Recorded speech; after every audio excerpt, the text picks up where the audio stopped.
Hello and welcome to Talk 90s to Me. I'm Miranda Sawyer and this is my new podcast, out every Monday, that dives back into that last nutty pre-internet decade where we were free to be who we want to be and we really, really wanted a zig-a-zig-ar. Each week, I'll speak to the people who are actually there and explore the bands, trends, TV, trousers and ill-advised pastimes of the 90s for a laugh and to see how they shaped our lives today. We start off with Oasis, of course we do, and I speak to Ted Kessler, author of the best-selling Oasis book, A Sound So Very Loud. Ted hung out with the band in the early years and has a lot to say. I'm Miranda Sawyer, and today I am thrilled to be talking to a man who is steeped in Oasis. It's like a cologne for you, isn't it? Who knows everything about every song, including the ones that even Noel might want to forget. I'm thinking of Probably All in the Mind.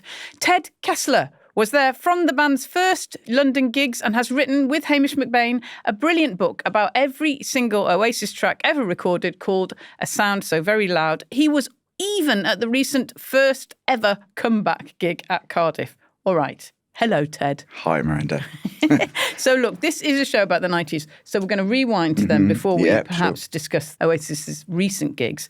What were you doing in the 90s and where did you first come across Oasis? What was I doing in the 90s? From 1990. Should we start in 1990? Yeah. How were you?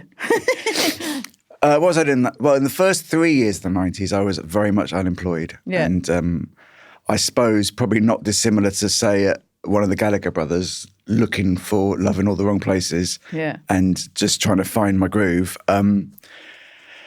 Luckily, got a job at NME. This is the point of the music press. Yes. To save us all. No Hopers. Give all us No Hopers a little bit of hope. So 1993, I'm totally at really rock bottom and just got that divine call from Stephen and Max saying, I think you should try out at NME. I think they're looking for you. So I went and worked at NME. And so that's what I was doing in the early 90s. And then Oasis rocked up in 94. 94? Yes. Okay. And can you remember how you came across them?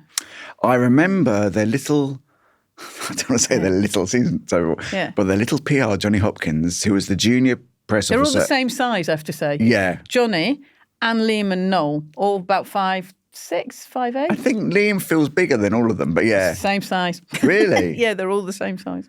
Wow, he really projects a taller image. Yeah, bigger. Mm-hmm. Yeah. Okay, anyway. So anyway, little Johnny was... no, sorry. Johnny Hopkins came into the office. On Tuesdays, people would come in with records for the journalists, promos and stuff. He came with a bag full of promo white labels, end of 93 sometime. And one of them was by this new band he's doing from up north called Oasis. He gave me that and he gave me a felt compilation, which I was very excited about. I think I put the white label for Columbia on the floor with all the other white labels and sort of forgot about it. Then someone put it on. I thought, it sounds okay, but the lyrics are a bit silly. Forgot about it. Went and interviewed the Charlatans a few weeks later, and Tim Burgess was just evangelical about this white label. And we sat in the studio there in Monmouth in Wales and played it very loudly on big speakers, and it suddenly made sense. That's so interesting. Yeah. Because there's 2 points in there that I think are really key to Oasis. One is people were really evangelical about them. Like people were telling me about them before I ever heard them play. And obviously it's a different era. Do you know what I mean? So it's not like you could just suddenly go to the internet and stream them. You needed to have a physical promo or to go and see them play. And the other thing is the point of them being really loud, isn't it? They have to be really loud, I think, to understand them. Yeah. Really. Even the quieter songs, there's something about it that needs to be kind of stepped forward. Yeah, that point of impact. I mean, also when you play it in an office full of people chatting and there's loads of people milling around, you don't really listen to it properly. So I just needed Tim to play on a proper stereo and it was and then I was in. Yeah. Then I was waiting for their first single, which came in April the following year. Yeah. Supersonic. Okay. And so by that time, I kind of heard about them by this time. Same thing. Somebody had come up to me and said, there's this band you're going to really, really like. I think you're going to love them, which is kind of unusual. But they had these, they still have them now, just people who loved them from the start. And I went to see them, and I think it was the Marquee. My memory is bad, but I'm pretty sure it was the Marquee. Yes, that would have been like early summer of 94. Okay. And did you go to that gig? I did. Yeah. And there was a lot of, I suppose, record industry, people like me and you who were like writing about bands. And so it was a bit like a test is what I felt like for the band. Yeah, I think they'd had a couple of those tests already, though, because they had the Water Rats, which is the first test. And I'm not sure they entirely passed it with all the tastemakers. And then they did the 100 Club, which was where I first saw them, and they totally passed that test. And then I think it was the Marquee, it was the third London show. Yeah, so that's what I went to. And what I thought about them was that they were they were unusual because obviously there was a really a very lively indie scene at that time. Like, there was all sorts of bands, which are now, some of which are still known, some of which are not. But there was a big indie scene, a lot of guitar bands coming around. And they seemed very different because, we hadn't seen them, like we haven't watched them grow. Like someone like, say, the Manic Street Preachers, lots of people had seen them be rubbish and then get better. Same with Blur, actually. Rubbish, then get better. Same with Pulp. And Oasis seemed to arrive like fully formed. Yeah. Like they just arrived and you were like, oh, okay, here you are. And when they played, they didn't do anything. That's the main thing I think about them. It's like Damon used to climb the speakers. Do you know what I mean? People used to throw themselves around. Jarvis had kind of various poses. They just stood still and played. It was really unusual, wasn't it? Well, those other groups were trying hard, weren't they? And Oasis didn't have to because they had Liam Gallagher, I think, number one, who was so drop-dead handsome and could also command the room very simply just by looking at it. The other thing is that you talk about those bands. So, for example, the big sort of modish band was Blur, right? Yeah. And their previous album was called Modern Life is Rubbish. Yeah. So that's a message I cannot get on board with if I'm a young man. I don't want to believe that modern life is rubbish. It's cynical and etc. And here was a band who were telling me that I could live forever, that I could have it all if I really wanted it, that there was no limit and we just had to really go for it. And that was a message that was more powerful, certainly to me, and I think to a lot of people, than what was on offer elsewhere. Yeah, yeah. It's also that idea that the songs that they had, I mean, you can kind of take the mickey out of the songs because it felt like you'd heard them before. Yeah. Because, obviously they had very obvious kind of roots, But it felt like it was something that, it did feel like something that you knew. It was a bit like something that was already inside you. Yes. That the band had unleashed. And that's quite unusual, I think. Yeah. I mean, you're looking for some action and all you found is cigarettes and alcohol. I mean, we all knew that. We all know that feeling, don't we? And we know that feeling of being a rock and roll star only at the weekends. Yeah. Where you can feel like it if things go right for you, even though you might work in a supermarket. And so they're unlocking something that was inside you. And maybe the melodies were familiar, but that's kind of helpful in a way. Yeah, definitely helpful, I feel. They're kind of made, those songs are kind of made for you to put your arms around, especially blokes, really. Because the 90s was a different time. Yeah. And it was really songs I felt like for straight men to put their arms around each other, which is like, they only did that at football. Yeah, it's true. And maybe at raves. And put their arms around each other and sing like mad as they're going down the high street at the end of the night. Yeah, that's true. Was it a very male audience? I'm trying to remember. It was pretty male, for me. It was. I really enjoyed Oasis. I loved them, but some of the gigs were terrible for women, I have to say. Okay. It got worse. I mean, the early gigs I know it got worse. I just wondered with the early, The early gigs, it was fine, I felt. I really did not enjoy seeing them in the next decade at all. When the beers and piss would fly through the air and land on you. So I think what is it with piss? I don't understand that thing. Well, we'll really come on to it. That seems to be not happening anymore. So I don't want to. No, that's fine. I don't want to.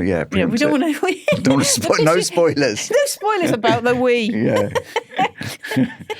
Okay, so there was certain kind of like tales around Oasis at that time, which I thought, which were kind of bandied around, but some were true and I thought quite interesting. And the most prominent one was that Noel had been a roadie for In Spiral Carpets, another Manchester band, right? True. And he had learnt stuff from that. And there's various interviews that he did. And one of the, he once was interviewed, even though he was a roadie, because he just liked chatting to journalists and he gave really good quote. Really good quote. And one of the things he said was, I learned that you'll get ripped off unless you're very careful. I learned you don't make money unless you're as big as U2. And I think that's so significant. Yeah. I think the story of that interview is that Clint from the Inspirals didn't want to do the interview and just asked Noel to do it for him, and Noel was more than happy because he had the same bold haircut, wasn't it? And so he was always really good journalist. It's fantastic. I think he's yeah, I mean, it's world class. Both of those brothers are world class interviews. Yeah, very much so. But that quote's really interesting, isn't it? Because he learned something with being a roadie. Like, he learned how you manage sound in a big field. Yes. And he learned what it takes to put it all up. But that money quote, I think, is so interesting. I only discovered that when I was, I wrote a book about the 90s, and I was reading it. And I was like, that is absolutely significant to know, because he knows that you don't make money if you're just playing Brixton Academy. Yeah. You need to be much bigger. He would have observed that the Inspired Carpets were sort of getting a number 7 in the albums chart and not making maybe 30 grand each a year, not really living the lifestyle that he wanted to live, to get out of India House in Manchester. He wanted to move to London. He wanted to be a pop star and have a different lifestyle for himself. Yeah. And he was 27 and he probably realised this was his last chance to do so. Yeah. Yeah. Yeah. It was, It was definitely money. I mean, money is very important. Yeah, it is. And it was something that was not maybe within the indie scene. That was not something that people talked about, was it? People wanted to be famous, but I think money wasn't really talked about. Money was never talked about. And I don't even think fame was still slightly grubby, wasn't it? To want to be famous. I think Oasis allowed other people to admit that they wanted to be famous. I think it allowed Jarvis to say that he wanted to be a pop star. He was sort of acting like a pop star, but I don't think he was actually saying out loud. Maybe you might remember better. Yeah, I think it's slightly interesting because I think actually the Britpop bands, one of the things that distinguishes them from the bands that went before that were indie. So I don't know, if you think about even New Order, people like that were massive. Yeah. They never wanted their photo taken. They didn't really want to deal with the press. No. Right. And obviously shoegazers, they're literally looking down. And rave really wasn't about the personalities. But I think there was a swing around, if you look at someone like Brett from Suede or Jarvis or Damon, people like that, they wanted their photo taken. They wanted to be looked at. They wanted to be admired. I'm not saying that they wanted to be as big as... I think the concept of being as big as Oasis was kind of beyond most people. But they wanted people to take their photo and they wanted to be on top of the pops, no doubt. Yeah. And they set themselves, I remember also their press officer, Johnny, as you were referring to. Hopkins, yeah. Yep. Smaller, John. That he... It's probably the same height as me, actually. I don't know. Yeah, exactly. I'm speaking as a small woman. Yeah, yeah. They all seemed enormous.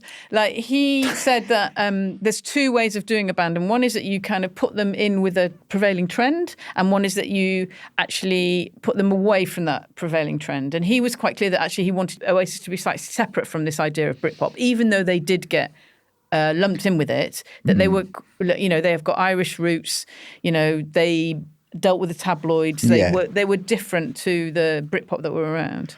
I don't think it was really designed though. I just think that there was no way they were going to allow themselves to be lumped in with anyone else. I mean, Noel's just not he's clubbable. He does want to meet famous people and he wants to climb. He's quite a social climber.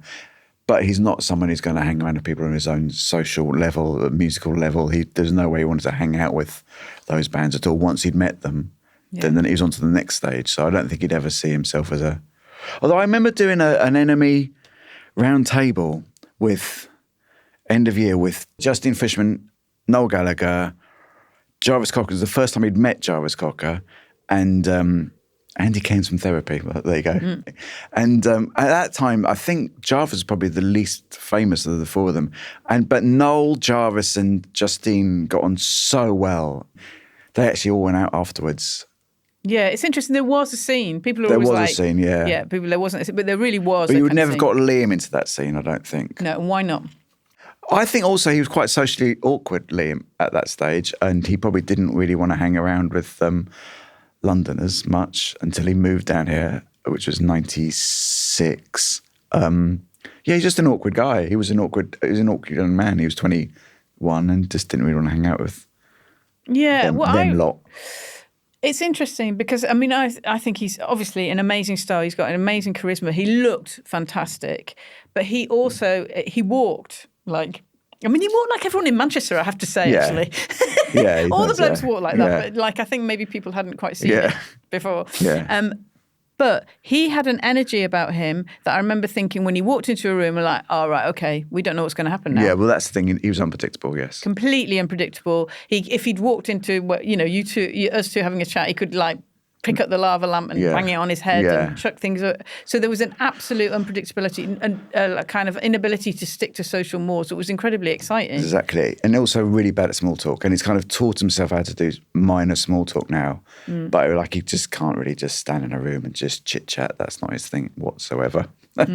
Yeah. It's taken him to his 50s to master that. Yeah. Well, maybe all of us. I don't know. And when did you interview them? I interviewed them in April or May 94. Yeah, quite early on. The two of them together or all of them? What did I do? Well, I'll tell you, the first thing we did was they came down to do, there was a Creation Undrugged gig at the Royal Albert Hall, and they came down to do a press conference for it in the enemy offices with 80 lucky readers or whatever, 100 lucky readers. And it was John Harris and I. John was doing the moderating and I was sort of doing the writing. Yeah. And I had a byline on it together. So they came down and there was Liam and Noel, there was Martin Carr and Sice from the Boo Radleys, and there was two members of Ride, and I can't even remember which two. That's probably terrible. Andy, though. Andy it wasn't Mark. Andy. It wasn't Andy Bell. So it was Mark Gardner. It was Mark Gardner and whoever the bassist is, Steve something like that. Anyway, so there's the panel, and from the kickoff, it was just became Noel Gallagher and Liam Gallagher, and it was absolutely hilarious, and it was one of the funniest things I've ever seen. And the other two pair that I don't think they'd ever met them before, and they could not believe what they were watching, because at one point, you know, people asking questions, you know, sort of normal questions, and they're being really surreal and funny. And at one point, someone said, because at that time, dance music was a really hot button topic, you know, is techno going to take over? This is pre-Oasis, so everyone is thinking like, Club Dog is going to be the new big thing. You know, this is Orbital or the new Sex Pistols, etc. Yeah. And someone said, what do you think of dance and rave to Noel and Liam? And you know, Noel sort of, well, some of it's all right, depends what you call dance music. And Liam goes, just says, I've got to slag it off. I've got to slag it off. Also, you go in someone's house for a cup of tea after a night out, and someone puts on the dance music, just dang, dang, dank all night long. Fucking dang, dang, dank. And the rest of the panel are looking at him, and he stands up and starts this sort of break dancing thing going dank, dank, dank. And so that was, and then so the thing collapsed. And then we went to the Brunswick pub with Liam and Noel Gallagher. So that was our work pub. And if we'd known then that we were taking Noel and Liam Gallagher to the pub, we might have had asked them some more interesting stuff. But we just talked about football for a few hours. And then Noel said, can we go to that Camden we've read so much about? We'd love to go to the Good Mix. I've read all about that. So we went to the Good Mix. And this is a classic pre-Britpop moment, or sort of dawn of Britpop. We go to the Good Mix and we walk in with a couple of members of Creation, myself and John Harris, Martin Carr and Sice from the Radleys, and at the very front, Liam and Noel Gallagher. They walk through the door, and sitting at one of the first tables is Graham Coxon, and Liam just goes, because I think Liam was shocked, like he's seen this guy on TV and stuff, goes, "You're in Matter Blur, good band, shit clothes." And that was it. And like you could just see Graham was like, who the fuck are these guys? And they go into the urinal, and later on Graham goes to the urinal, and Liam follows him and jostles him mid-flow, and Graham gets very upset and asks the landlord to kick him out. And so the Gallaghers had to leave. We had to leave the pub. To leave because of the pee incident. Yeah, I think Graham was upset that his local was being bullied by these roughhouses from Manchester. Oh God! From there, that's like, and from then on, it was exactly the same. Yeah, it was great. And so I knew at that stage that this was something I would like to be close to, because I figured at the very most, least or most, I'm not sure, but I thought it'd be going to be a bit like the Happy Mondays, and you'd have like 2 or 3 really good years with some hits records, and then, you know, whatever happens after that. But I thought we'd be good. We'd make hay at the enemy for it with them. So did you pitch for lots of interviews, and you interviewed? Oh yeah, I got on really well with Noel. Like, instinctively, I just liked him. Whenever something Oasis was on, I was there. Can I do the review? Can I go? I went and did something in Paris later that sort of October. They did Un Rocketible tour, and just had a hilarious 24 hours in Paris with them. So I just tried to get involved as much as possible in those early days.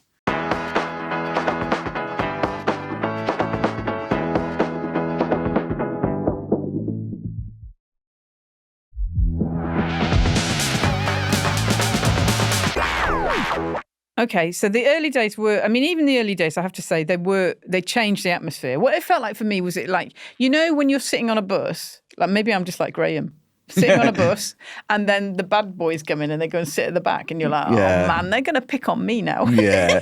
They're like that, weren't they? They were a bit like that. But I think it was all pretty good natured. Whenever I was there, I never witnessed any of the phobias. I never saw them be xenophobic. I never saw them be homophobic or anything at all. They could be a bit mean sometimes, but it was quite good fun. And they were mainly mean to each other. I mean, the main targets of you know, the back of the bus stuff was always like Gwigsy or Liam, or, you know, it was always each other. They were really picking on each other more than other people. And did you have a sense that Noel and Liam was a volatile relationship? Yeah, totally, from the very start. Yeah, very much. I mean, when we went to Paris, to the annual Cathedral in, I think it was October or something like that, in '94, after the gig, there was a party in a strip club.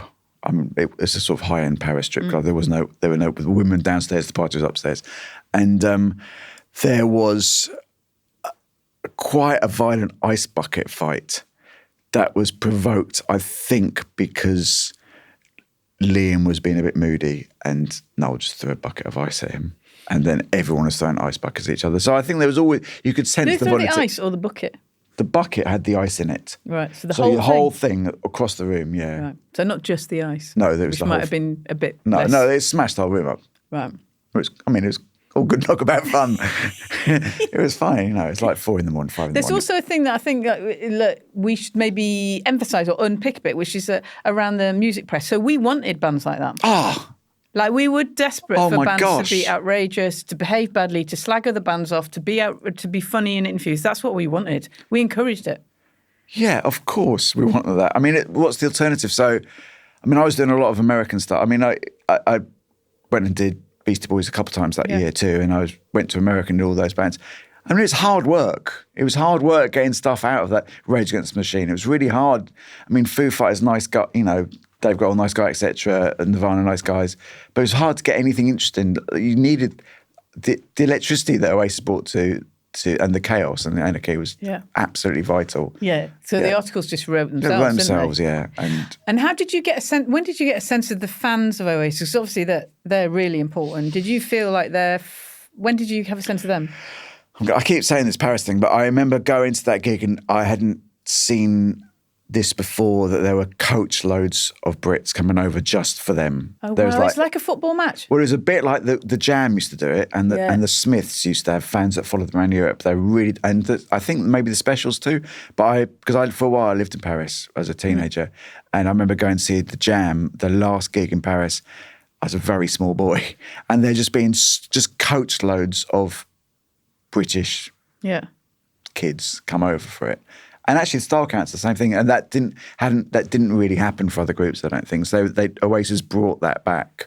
It's interesting, isn't it? Because that, to me, that's I mean, it does happen more now with female acts. Yeah, but it's a boy love. That's a boy love. Do you know what I mean? It's like it is like a football thing. It's like, I love this thing. I will follow you everywhere. You are now my lodestar. I will stay up all night. I will do whatever, and I will travel across Europe. Home and away. Yeah, exactly. Home and away, buying gazelles as I do so. Yeah. This is for me. Yeah. So what you're talking about really is 94. It's 95, like, definitely maybe comes out in 94. 95 is when What's the Story comes out, right?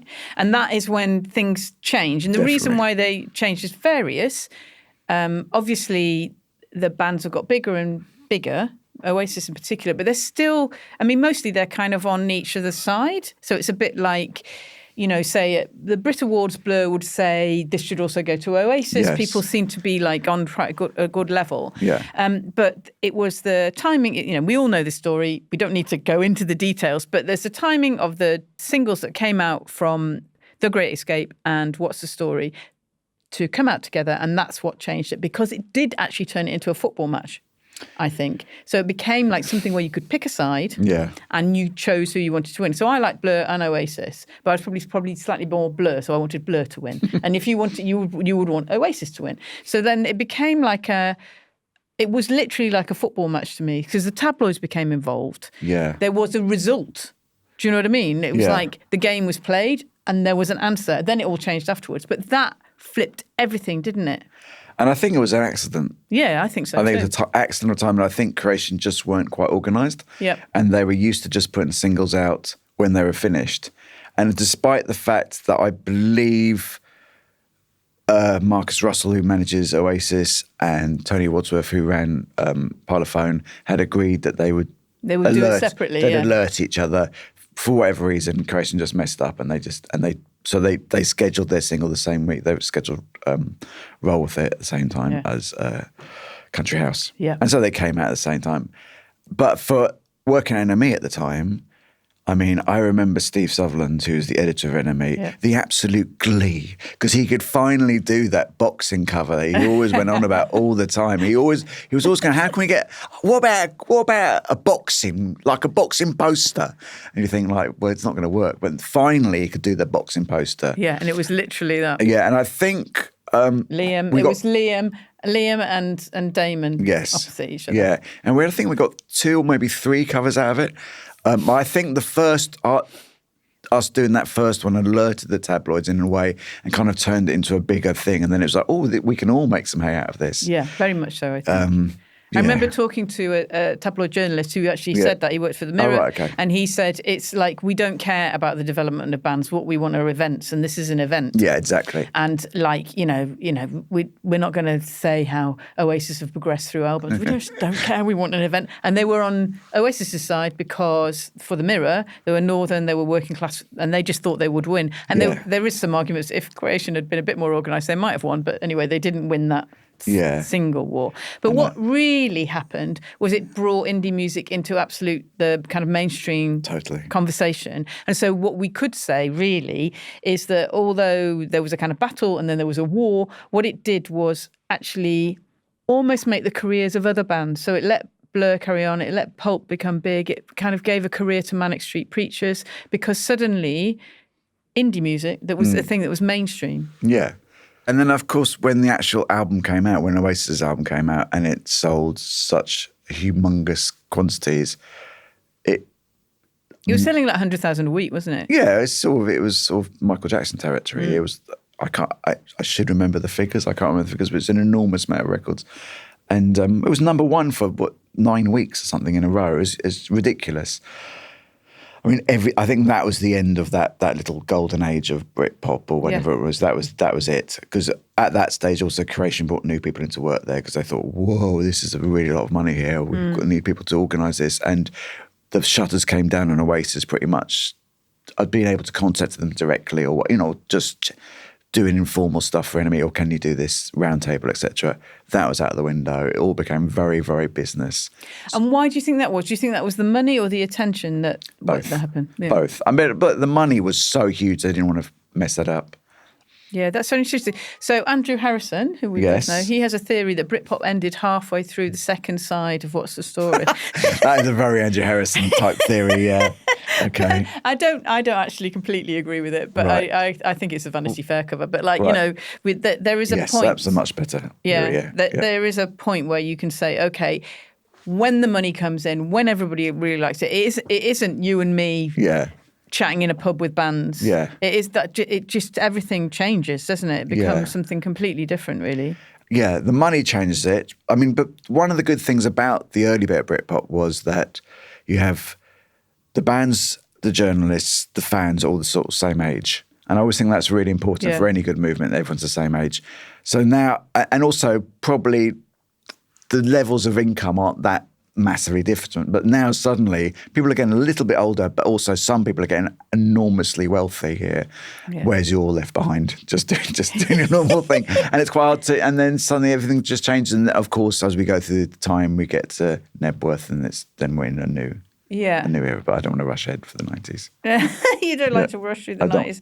Okay, well, look, there's before that. What I would say is there's 2 things we can talk about. One, which is a story that like kind of I generated without meaning to, which is when I realised how big Oasis was, which is when I did an interview with Noel. I was meant to do an interview with Noel and Liam around What's the Story, Morning Glory, and I did an interview with Noel. It went very well. He was great. I was meant to do Liam. Liam just blatantly, obviously, didn't want to do it, and they left. So then I did another interview with Noel, and in between the Oasis versus Blur single thing had happened. And so obviously I asked Noel about this, and he came out with a quote that he wanted basically Damon and Alex to get AIDS and die, right? Yes. I thought nothing of this. Did you not? Nothing. Really? As he said it I just thought it was funny. Right. Like and I'm aware that like this is incredibly cancelable and it's really terrible. But when he said it, I literally thought he could have said, I hope they get knocked down by a bus. Right. Because I didn't, and I still don't believe he was homophobic. He just wanted them to die. He was irritated by them. Yeah.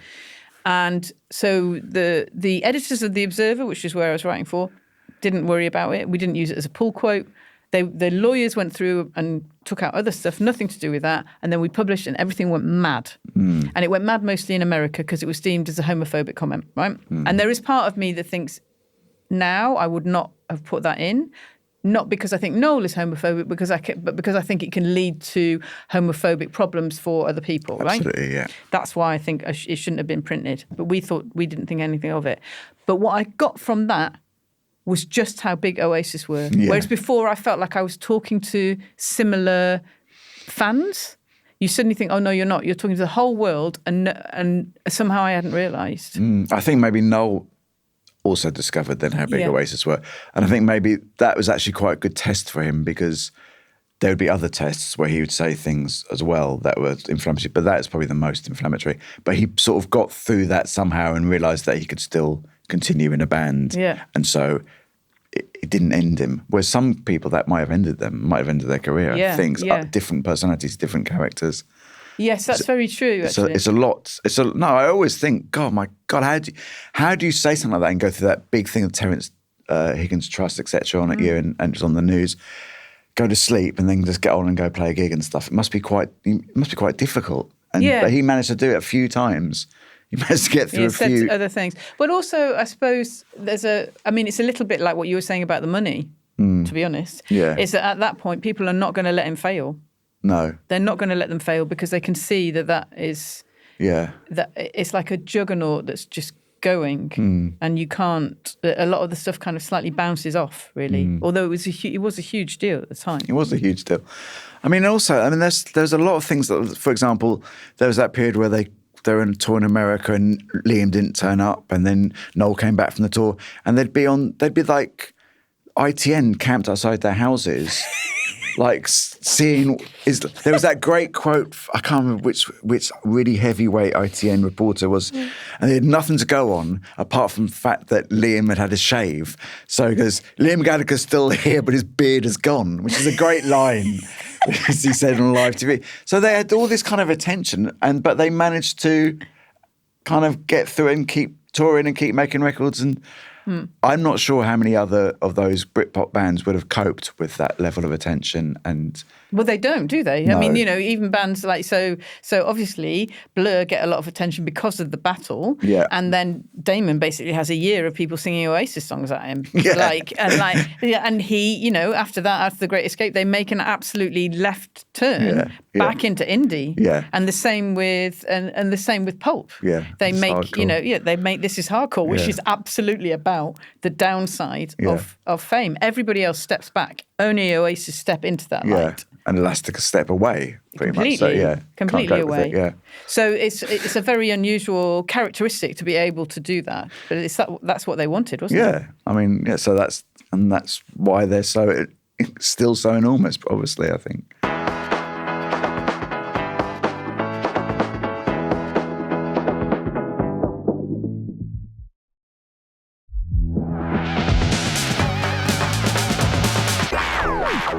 So look, my argument was kind of Vanity Fair might have changed everything. People normally say Nebworth, but there was something else that I just wanted to bring up, which is in November 95, Oasis played 2 big gigs at Earl's Court. They're sold out, right? Oh, yes. And Johnny Hopkins is there, and he told me a story that It was a great gig. He walks out. He's walking down. There's a kind of big staircase at the venue, stuff like that, saying, "Oh, what? This is absolutely great." But as they turn to go on the stairs, there's a group of blokes, and they are pissing down the stairs, right?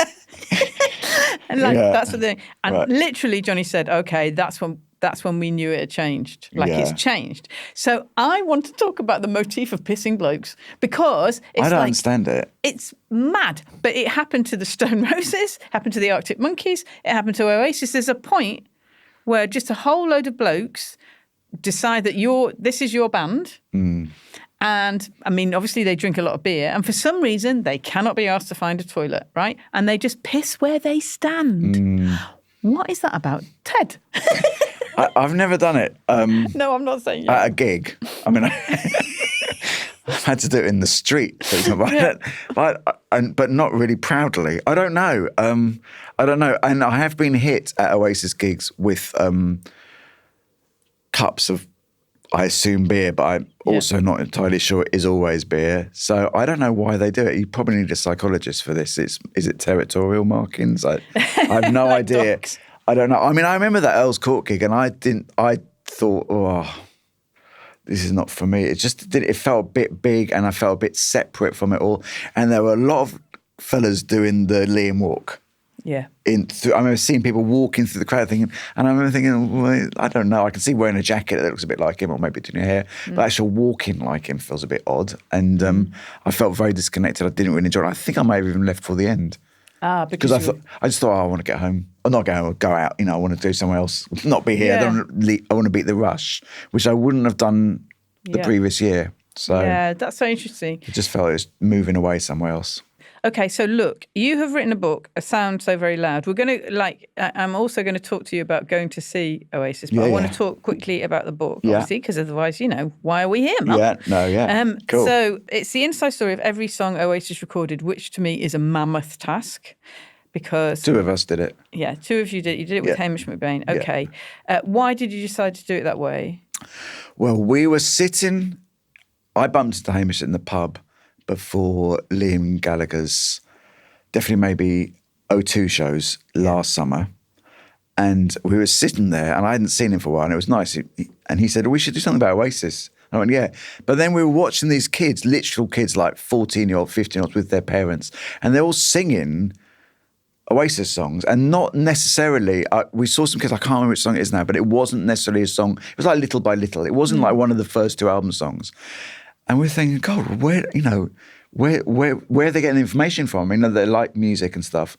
And we thought about Spotify and streaming generally, and that's how music's very democratic because of streaming. So you might not, you don't have that kind of the canon told to you by the music press where it's the first two albums are the best two, and after that they fell off. You're just hearing some greats. You're hearing Falling Down by Oasis, and that's as good as Rock and Roll Star. It's, as far as they're concerned, it's one of the top 10 on the Oasis playlist when you play them. So they get into it. And then we just thought, well, all these songs have got good stories behind them. And it's a way of telling the biography by stealth through the song. And we might have some fun. So we started talking about it then. And then we thought, oh, well, should we do it as a Substack? Should we do it as a podcast?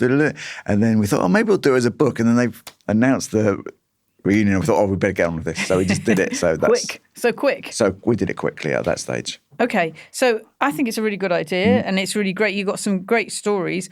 One of which is from I just want to say, from Supersonic. I really like this story, which is how Liam Gallagher, who was just completely a normal kid from Burnage, he wasn't that into music until something happened. What happened?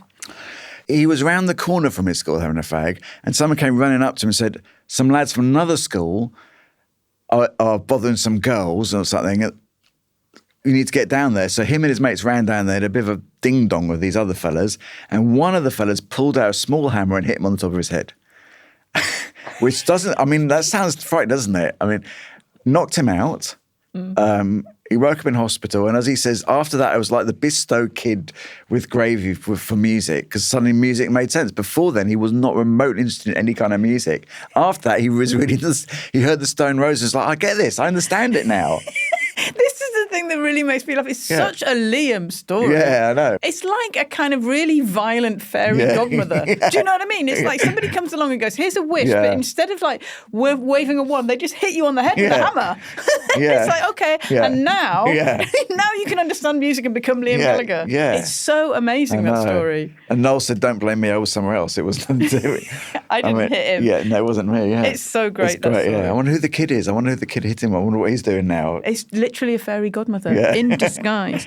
There's a great quote that you've got from this, which is like, he said, it's like when people come out of comas and start speaking Japanese or Russian, all of a sudden I heard Like a Virgin by Madonna, and I was going, that's a fucking tune. He's great, isn't he? I just love him. I love him so much. Yeah. And there's another thing that I just really wanted to quickly talk about Oasis, which is mentioned in Colombia, which is the idea, which is only, I think, come back now, and I think it's because it's like slightly rewriting history, was that Noel was trying to write rave songs. And Colombia was kind of the result of that. Yeah. Because people have now emphasised to me that actually what Oasis wanted to do was like take the energy of rave into rock. I think he and Mark Coyle, who was the engineer and his good mate, I think they did make quite a lot of rave tapes. I mean, they used to mess because it was quite easy to do. So they used to do that quite a lot. And I think that Noel would jam along on his guitar as well to that. And so if you listen to that for Columbia, for example, and you listen to those early songs, there is that sort of cyclical melody that is rave-like. And I think Noel did go to raves. I don't... Yeah, he definitely did, because the Chemical Brothers knew him from there. Yeah, there you go. So let's trust Tom and Ed. Yeah, he did write a song called One Dove. Did he? Did he? Wow, I didn't know that. So you told me something excellent. Yeah, it's a good name, isn't it? I like that. Okay, so the other two songs I want to really quickly talk about is Wonderwall and Don't Look Back in Anger, because what Noel told me was that he basically gave Liam the choice of which one he could read, which one he could sing. Sorry, it's either Wonderwall or Don't Look Back in Anger. Yeah. And which is so annoying of Noel, don't you think? Yeah. I think it's so brothery. Yeah, older brother. Yeah. Yes. It's like you've got a choice of these two things, and I'm going to take the other one. And obviously Wonderwall is the biggest... That's the biggest song ever, isn't it? I think so, but I wonder now whether Don't Look Back in Anger has more meaning post the arena bombings, etc. Yeah. In Manchester, So it became a kind of song. It became a song after the Ariana Grande bombings. Exactly. It sort of became and there's quite a few examples of Oasis songs which have had other lives beyond Half the World Away. Half the World Away. Because that was on the Royal Family. And there's also Stop Crying Your Heart Out, which Leona Lewis did on X Factor, and it grew into this other huge, huge song. And in fact, on X Factor, they often just do Stop Crying Your Heart Out because it's, for some reason, they really like singing it. I got told by somebody who is from Manchester and who's younger than me, he's at the marrying age, so all his friends are getting married, and he said, absolutely... Every song, it's complete. Every time everyone gets married in Manchester, it's completely standard. They play Don't Look Back in Anger. And I'm like, that's why weird. That's so weird. I know. That's weird, isn't it? But he said they all play it. Yeah, it's become the Mancunian anthem, isn't it? Yeah, it has, definitely. We met a fellow on the train going to Cardiff who got on the train at Bristol Parkway and... just chit-chatting away, and he said, oh, it's my 20th anniversary today. Oh, and my wife's down the thing, she gave us a little wave, and he went, and our first dance was Slide Away. Slide Away, and I was wondering, how do you dance? I love Slide Away. No, I was one of the top 5 Oasis songs, but how would you dance to Slide Away? Slide Away. Yeah, it's hard, isn't it? It's hard to imagine. Give me one, maybe they've got a little formation dance. Yeah, maybe, yeah. They could have done it. He didn't like much of a dancer, to be fair. That's the point of Oasis. You don't have to dance. You put your arm around the next person and you sway. Yeah, that's your dance. Okay. So the one thing I also wanted to ask you about your book is that, I think we can say, not entirely, but mostly, the best Oasis songs were early, right? So what is it like writing? I literally have friends who thought that Oasis split up after Be Here Now, right? They just thought, they didn't realise they carried on. There's a long tail of them carrying on when perhaps maybe they shouldn't have done. What's it like writing about all the songs that, to be honest, people don't care about? I found it really good because I had to do a lot of reading. So I read a lot and I listened to quite a few songs that I found out I quite liked by Oasis. But when they came in the Q office, when I was working at Q's, for example, the last 2 albums, everyone's a bit sniffy about them, and you kind of wouldn't even bother properly listening to them. Even though we still put them on the cover, we wouldn't actually listen to the albums. And actually, there's quite a few good songs, and there's some really good stories. Do you want to hear one good story? Of course. So, Ain't Got Nothing, which is on the last Oasis album, and was written a few years earlier. So that came out in 2008, and it was written in 2002 after Liam had been on a night in Munich, Oasis on tour. They go to their fancy hotel bar. Noel goes to bed. All the best stories happens when Noel goes to bed. A bit like when they got thrown off the ferry. So Noel goes to bed. Liam goes to the bar with drummer Whitey, his 2 security guards, and perhaps, I don't know, someone else. So basically just like the hardcore.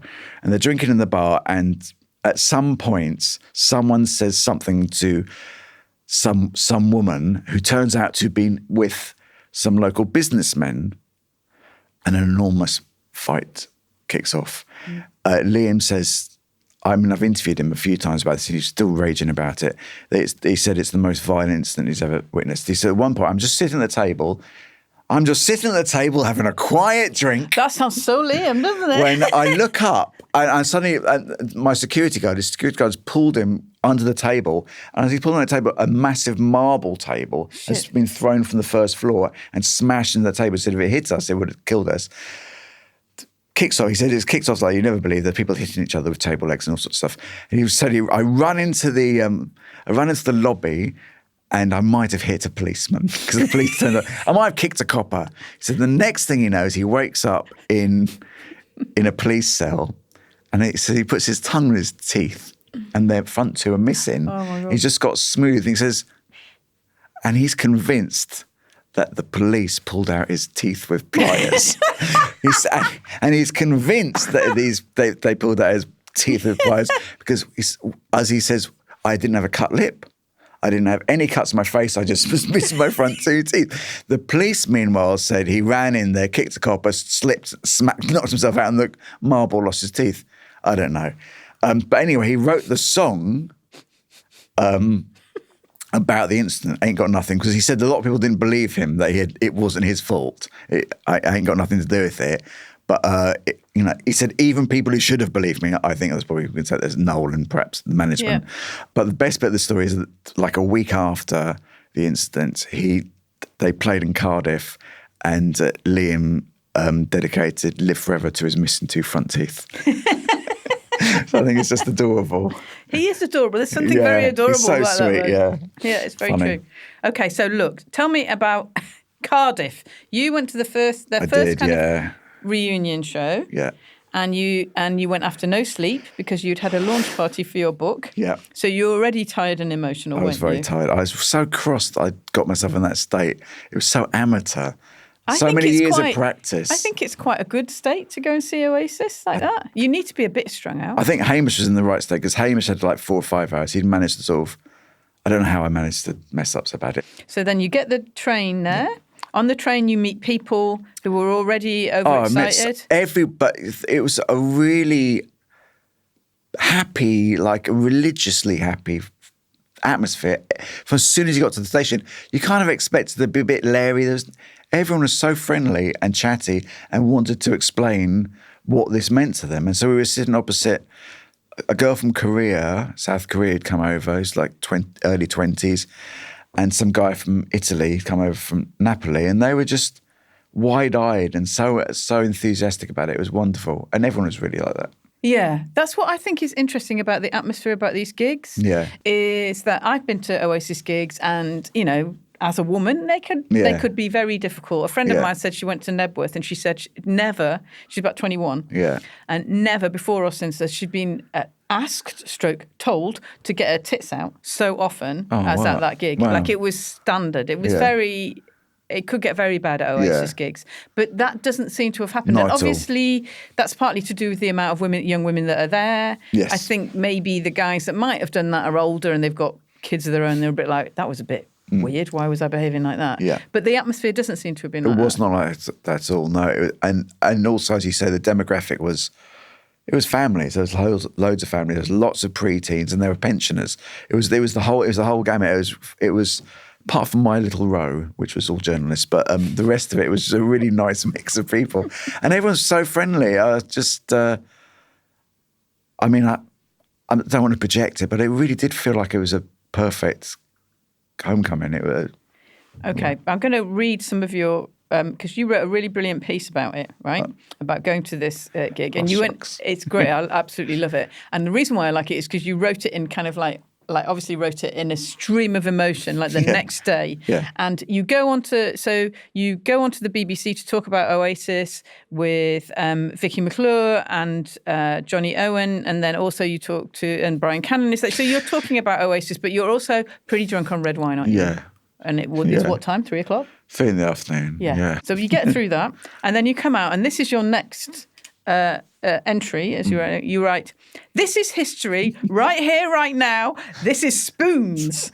We are in the nearest Wetherspoons to the station, trying to carry 4 pints through the throng, and the atmosphere is a bit like how I imagine VE Day it was." It was like that. It was a bit like that. How I imagine it to be like. So basically, I mean, everybody is up for it, and everyone's singing. I mean, when you go to the urinals and everyone's singing Head Shrinker, it's fantastic. I don't know what's going on. Dear. It was great. Oh, that's very funny. So everybody is singing, they're hugging, they're chatting. Okay, and when you said also, it's as if MDMA has been pumped into Cardiff's water system. Is that what it feels like? So it is the rave. It is very rave-like, yes. It was very much like a mass rave. And the streets were filled with people. And, I was chatting to men at the bar who I probably wouldn't normally be chatting to. There's, "Where you from, mate?" That's so rave. It's so rave. It was like, you are a Cardiff City fan and I'm a QPR fan. And in other times it might be a bit edgy. There'd be like a line of policemen keeping us apart in Cardiff. Actually, we're just having a nice chat and it's great. And it was I'm getting emotional. I feel that's good. I like the emotion. It was really wonderful. Okay, and I mean, I have not been to the gigs, but those are I read the set list. It's banger after banger. Oh. They don't stop. I actually thought if I was there, I might have had a heart attack. Yeah. Because it's so relentless. Banger after banger after banger. That's what I mean. I mean, I would worry about the audience. The first 9 songs until Noel appears, even when he does appear, it's so overwhelming. And my group in the next block along, and I kept getting WhatsApp pictures of various members of them in tears sent from other people. And there's one of our lot got a ticket on his own at the very back of the stadium, at the very top, far, far away. And he just said, "I'm glad I wasn't with anyone because I was just in floods of tears the whole concert and it wasn't manageable." There is something about Oasis that hits the souls of straight guys that does like no other band does. Yeah. I mean, it's like a valve release. Yeah.